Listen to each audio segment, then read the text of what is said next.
Hey, beautiful soul. Welcome back or welcome into another episode of Spirit Speakeasy. Have you ever wondered if we keep our quirks, our sense of humor, or even our stubborn streak after we cross over to the other side? In today's episode, we're diving deep into a question that often lingers quietly behind the bigger ones about the afterlife. What actually happens to our personality after we die? As a working medium, I've had thousands of conversations with the spirit world. And let me tell you, personality doesn't just vanish in a puff of white light. In fact, it's often one of the clearest, most validating parts of a reading, whether it's a dad cracking a sarcastic joke from the other side or a grandma insisting that I am very clear about the way she wants to be described. The essence of who they are still shines through. So today I'll be sharing some real stories from sessions that just show how distinct and sometimes how hilarious spirit personalities can be. We'll explore what seems to remain consistent, what softens or shifts, and why this matters so much for our own healing, closure, and even forgiveness. So if you've ever wrestled with a complicated relationship with someone who's passed, or if you just want deeper understanding of who we really are beyond just this physical body, this episode's for you. Still themselves, do we keep our personalities after death? Let's dive in. Part one, I want to just touch into this idea of, do we keep our personality after death? I want to explore a little bit our identity beyond just this physical body. If you've been here for any length of time, you've probably heard the phrase, we are humans, we're a soul in a physical body having a human experience. You might have also heard it as, we are not human beings having a spiritual experience. We are spiritual beings having a human experience. It all boils down to that we are a soul in a physical body. It's more than just a poetic idea. It's a powerful truth about who we really are. At our core, we're a soul, eternal, expansive, and multi-layered.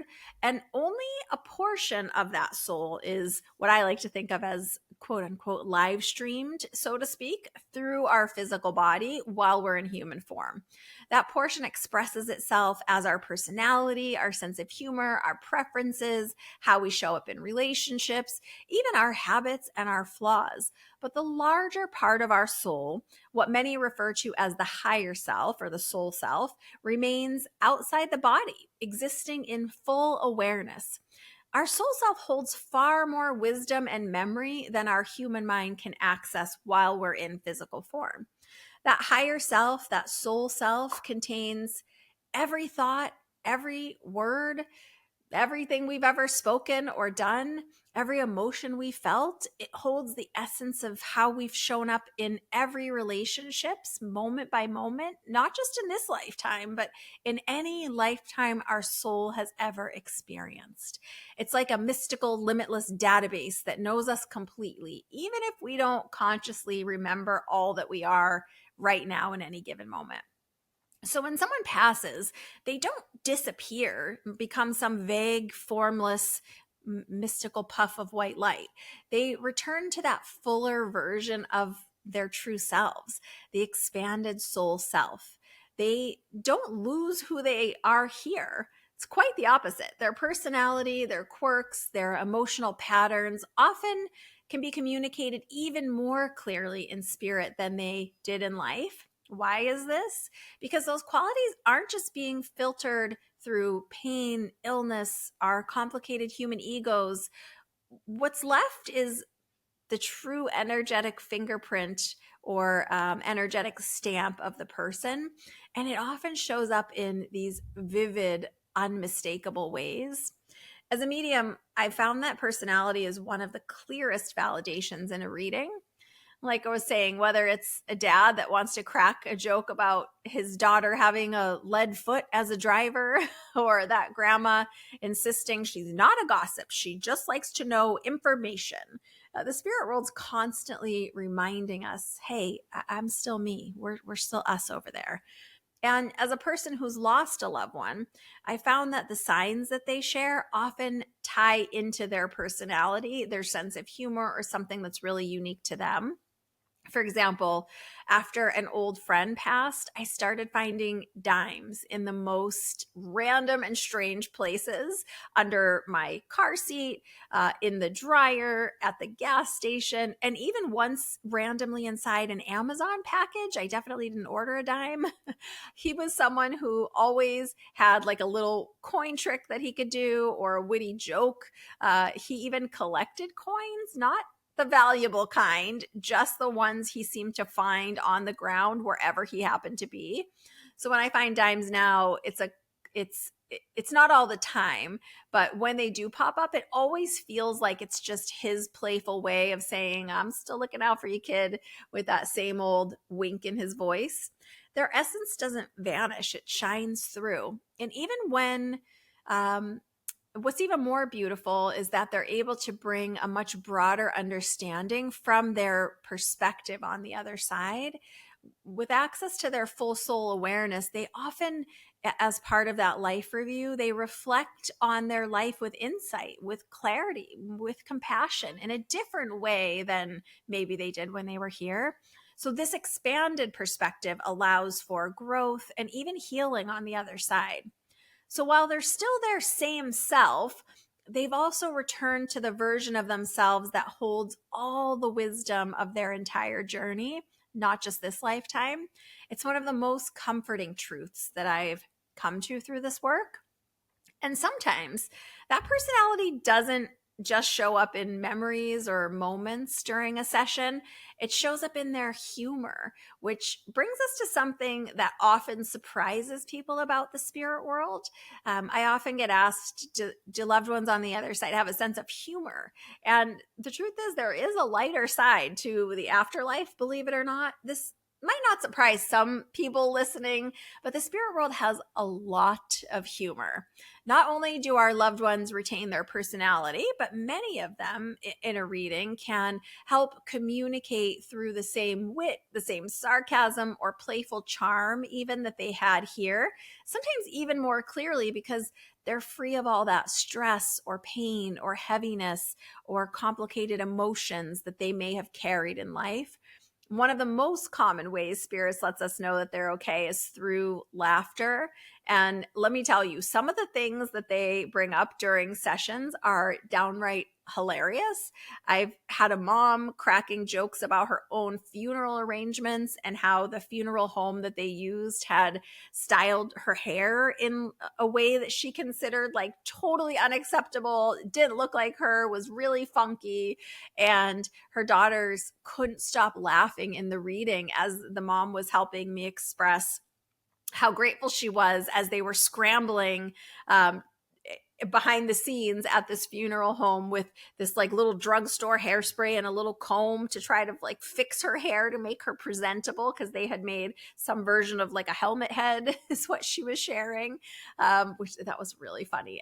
And even though it was so poignant to hear from their mom, the way she was expressing this just made them cracking up with laughter, because they were like, oh my gosh, we knew she would hate her hair like that. And it was a whole thing. I had a husband come through or communicate in a reading that they had loved to travel together. And he was sharing that his wife had an upcoming trip. As part of the validations, he was sharing, that trips that they had taken and adventures they had had, and that they still had things that they were looking forward to on their list, that he hadn't got to participate in due to his untimely passing. But he was explaining that his wife, who was my client, had a trip coming up, and he even was teasing her about not taking too much luggage, and she just bust out in laughter. And she was sharing like, oh my gosh, I can't believe he's still teasing me about my packing from the other side. But it was so specifically him, because the way she was saying it, it's like every one of these trips that they went on, she would way overpack. He would give her a hard time about it. And then when they were on the trip, it'd be too much luggage and he would give her a hard time about it. So this was like a running joke between them that I couldn't have possibly known, but meant so much to her because he did have that teasing, lighthearted personality with her, particularly around travel.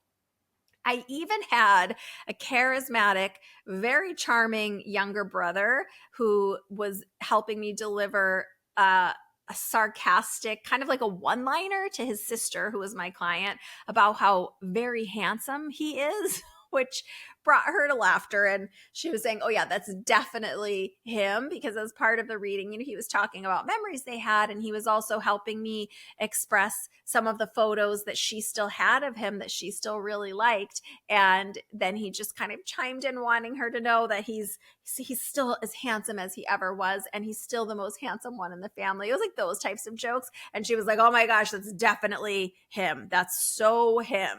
So it really can be in so many ways that these little droplets of humor infused really remind us of exactly their personality and who they are.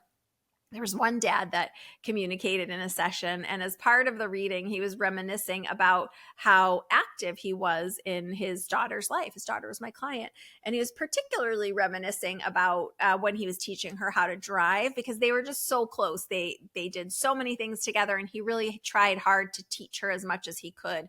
And this driving thing was like a really big story in their family and in their relationship.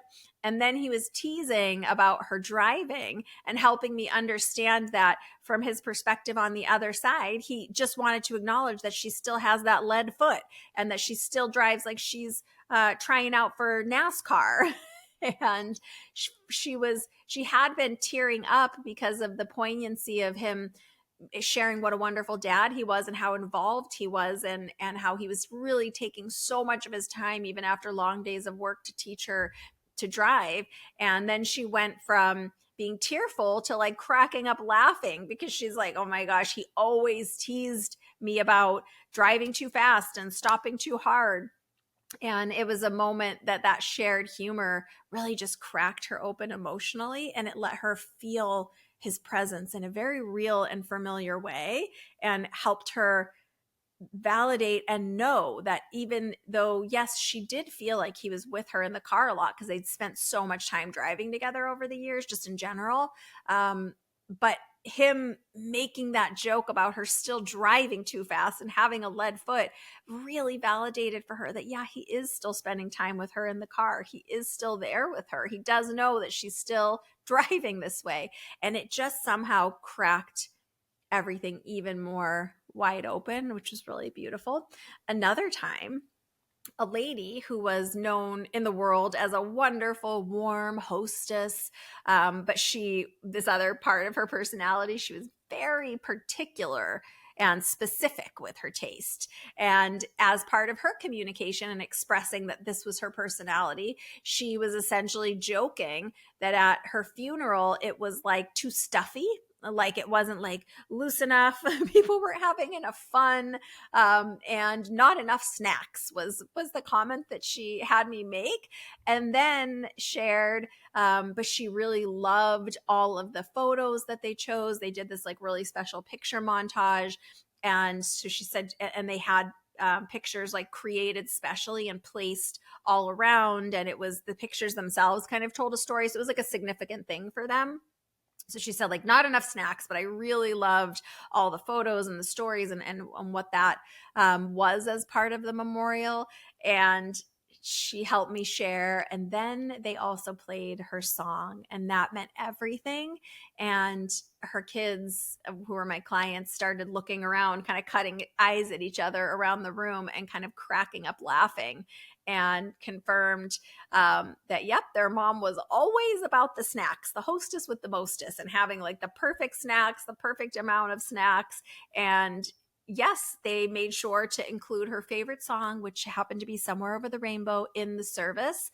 And that kind of really specific humor can cut through our human doubt like nothing else. And it's not just about making us laugh. Humor is deeply healing. When a loved one on the other side brings through their jokes or helps the medium to communicate their timing, their sass, their sense of humor, it reminds us that they're still with us and they're actually okay. They're still themselves. They're still participating, just in a different way. And that humor becomes almost a part of the medicine that we so desperately need when we're grieving a loved one. It helps people to release and remember and reconnect in a real way. And sometimes it's not just what the spirit person helps me say in a session, but it's the signs that they send after they've passed that carry their personality and sense of humor loud and clear.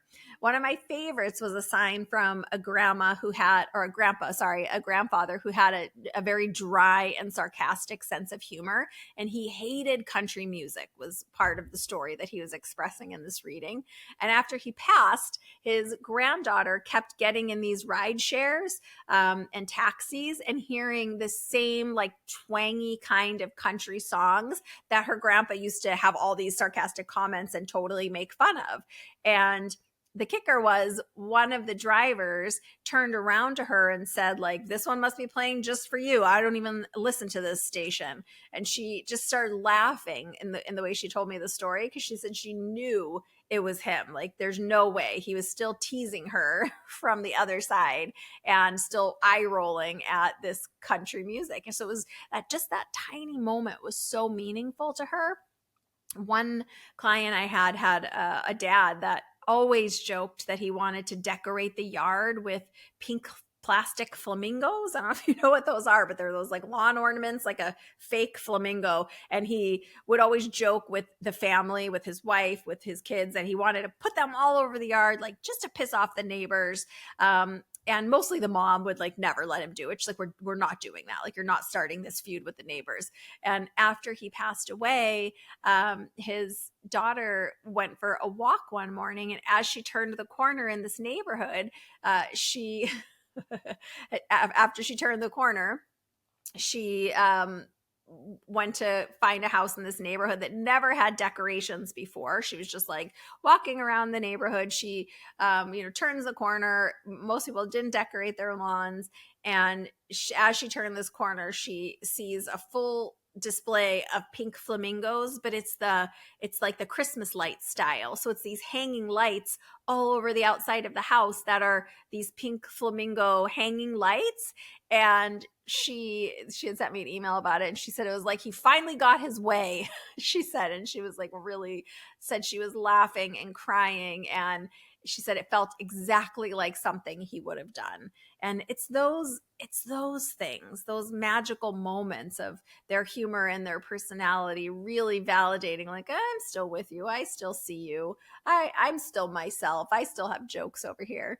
Another client told me that her late grandpa had a serious soft spot for animals. He was such an animal lover, but not in a gentle way. He was the kind of guy that like pretended to be gruff because he was like just a tough personality, but had this huge soft spot for animals. So he would like, put on this like serious face and was very like, he doesn't want all these birds leaving a bird mess out on his back patio. And he was just a little bit of a grump about it. But secretly, he was putting out these little peanuts for the squirrels, and those birds that he was complaining about, the bird droppings, he was out there talking to them in the yard, but talking to them like they were annoying neighbors. So it's like they'd chirp and he'd grump back at them, and they'd chirp more and he'd grump back at them. And it's like he was talking to these annoying neighbors, but it was just the birds out there. But he had such a soft spot that he was the one putting the peanuts and the bird food out there, despite complaining about it all the time. And after his passing, she kept having run-ins with this one very bold blue jay. It always kept landing right outside her window and like squawking at her like it had something to say. And the way she explained it to me is one time there was even a blue jay that like tapped on her windshield in a parking lot. And she was laughing, and she was like, it was so him. This bird was loud and pushy and like weirdly charming, like just like my grandpa. And it made her laugh every time she saw one of these birds, because she felt like it was almost like it was him in his own way, still showing up to pester her and most of the family in like a really loving way. So it just felt so quintessentially him. Another woman shared that after her best friend passed away, she started seeing her friend's name everywhere. not just occasionally, but like pretty constantly, daily, many times a day, she was seeing her friend's name. There was a street sign she never noticed before. There was a waitress with the same name on her name tag. There was a character in a random show that she decided to binge watch that she'd never seen before that had that name. But the funniest moment, she said, was when she opened her inbox one morning to find a promotional email, like a marketing email, that said, dear so and so, her friend's name, dear friend, you're invited. And it was her friend's name coming into her email box. And she said she like startled and laughed at the same time, because she said, the way she said it was so funny. She said, I felt like she was like RSVPing to my life. So just these little funny droplets of ways that they can still show their personality, and that they could still let us know that like, I'm still me, because I know that that's a really big fear and concern for some people when we lose someone that we really care about. It's so common that people are wondering like, yeah, but eventually when I see them again, when I cross over and when we're reunited one day way down the line, is it still going to be them? Are they still going to be themselves? Is my mom still going to, you know, laugh the way she did and joke the way she did, and am I still going to know her? And I love these ways that they communicate this, because it's so validating that like, no, they're still themselves. So yes, those in the spirit world absolutely have a sense of humor, and when it comes through in readings, whether it's a one-on-one or a group reading, it often becomes the bridge that brings so much comfort, validation, and even more joy in the middle of grief, even just in moments. But not every connection with the spirit world is lighthearted or easy. So what happens when the person on the other side wasn't kind or funny? What if the relationship was complicated or even painful for you? That's what I want to talk about next. What if they weren't a great person? There are complicated people that we have loved that are on the other side, of course. This is one of those topics that doesn't get talked about enough in spiritual circles, because it's not shiny or feel good, but it's real and it really matters, especially if you are someone who has had any difficult relationship in your life ever. Here's something important to understand about how mediumships work. Readings are really based on a need, the need of the soul. It's not about who can shout the loudest to the medium from the other side. It's not about the underlying um, frustration or difficult memories. It's about the underlying emotional need, the healing, the peace, the closure, release, clarity, love, things like that. These are often the types of needs that help build the energy for the spirit person to communicate, especially in complicated or painful relationships. Spirit communication at its heart is soul work. It's not always easy, but it's always meaningful. Sometimes the person who communicates or quote unquote comes through wasn't kind. They weren't emotionally available, or in some cases, they were downright harmful in our lives. So the question becomes, what happens then? Can those spirit people still come through? And if they do, what do we do with that? The short answer is yes. Complicated spirit people do sometimes communicate in the reading, not always, and definitely not on command.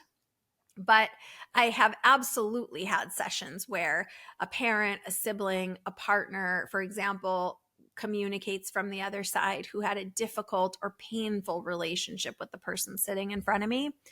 As a medium, my job isn't to make excuses for the loved ones on the other side. It's not to dress up their behavior in spiritual language. It's to be honest and create a safe space for the communication and let what needs to be shared be shared.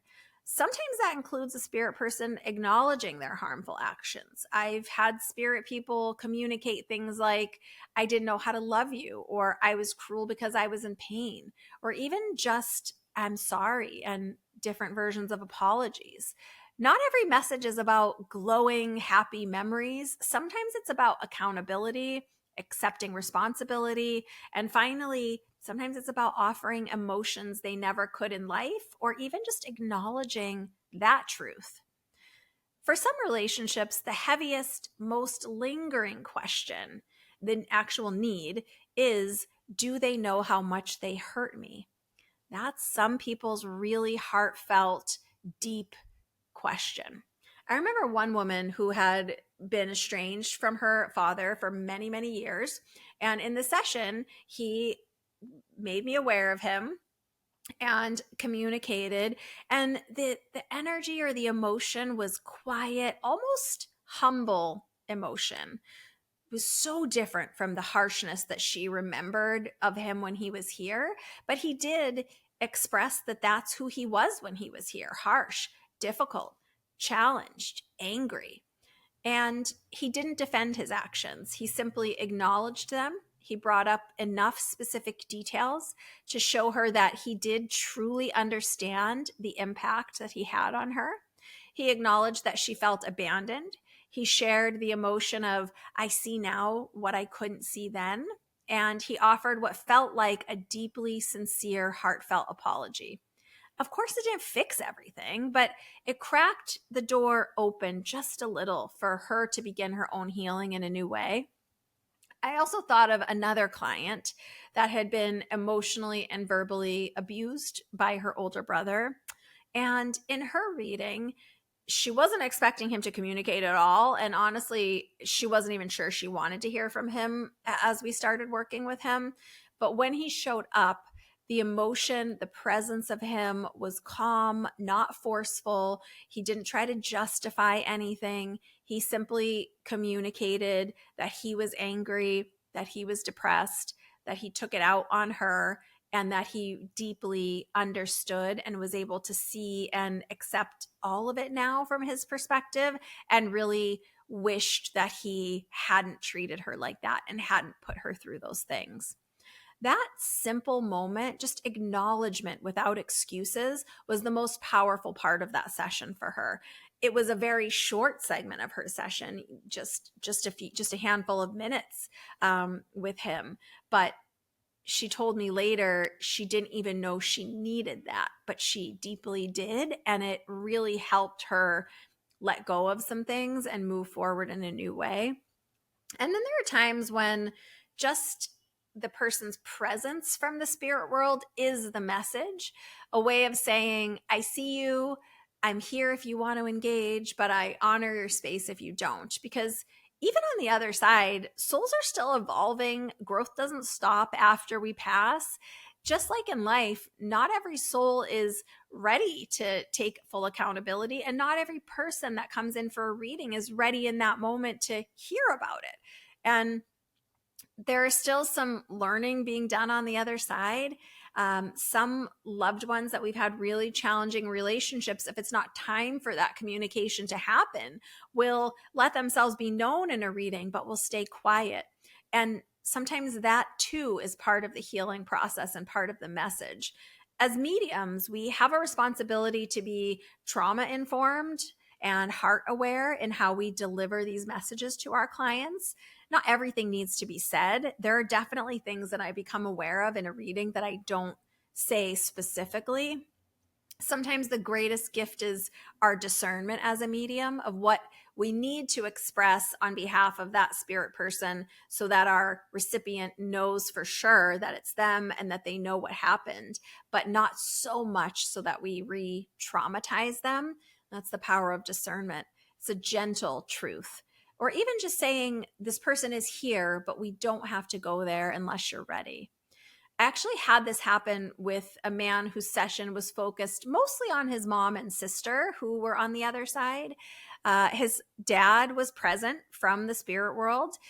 So I was working mostly with mom and sister in spirit. And then I was aware of dad, and it felt like he was standing just behind them in my awareness.